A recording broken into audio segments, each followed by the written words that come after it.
just cruel and it's indefensible. U.S. Secretary of State Marco Rubio announced that USAID, which is the United States arm and which is our philanthropic arm of taking care of those around the world, will be formally shut down. And let's talk about how many lives are going to be lost. According to estimates, USAID programs have saved over 90 million lives over the past 2 decades. But these researchers also estimate that if the current cuts continue through 2030, the Trump administration's cuts will be responsible for 14 million people who might have otherwise lived. They could lose their lives. Rich countries like ours have an obligation to help poor ones. This is just like in life, and I don't know where these Republicans in Congress were raised, because where I was raised, and most of us were raised, when you're in a position of power, when you are given so much by God and given so much and having such privilege, such optionality, having such a wonderful life, you have a responsibility to give to others. When you climb up the ladder, you have to raise your hand back down and pull somebody up. In religion, whether it's giving 10% of your income, whether it's in capitalism with the giving pledge, there's a responsibility of those who have a lot to give to those who have little. And the United States is the richest country in the history on earth.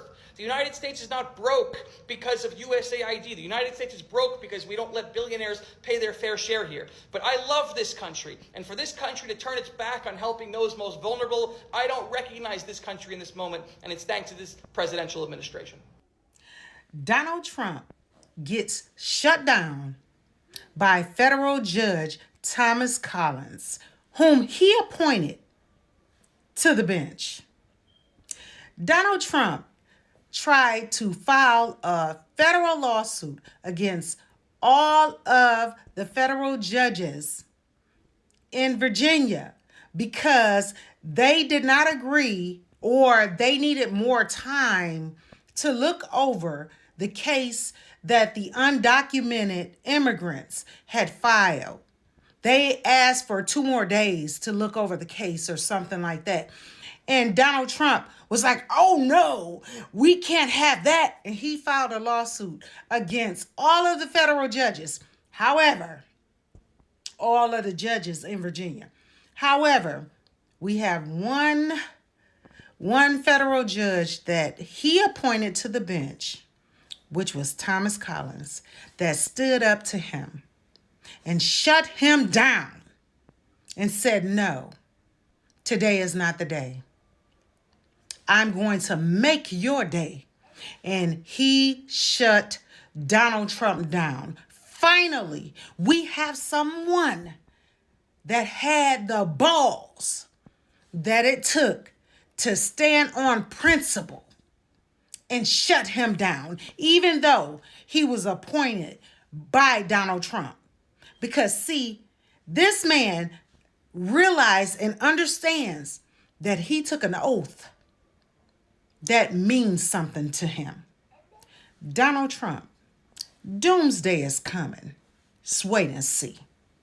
So there are now reports that WinRed, the Republican donation site, is reportedly crashing because so many people right now are trying to donate to President Trump and to Republican campaigns. This is following the verdict that President Trump is guilty on all 34 counts. An interesting thing to note, as we're only 6 months from the election. Massive breaking news. A federal appeals court just ruled that most of Trump's tariffs are illegal. Here's why. Trump used emergency powers to slap tariffs across the board. But the judges said the law he used doesn't even mention tariffs. Translation, he overstepped. The court struck them down in a 7-4 ruling. But here's the catch. Those tariffs are still in place until October 14th, while Trump scrambles to appeal, likely to the Supreme Court.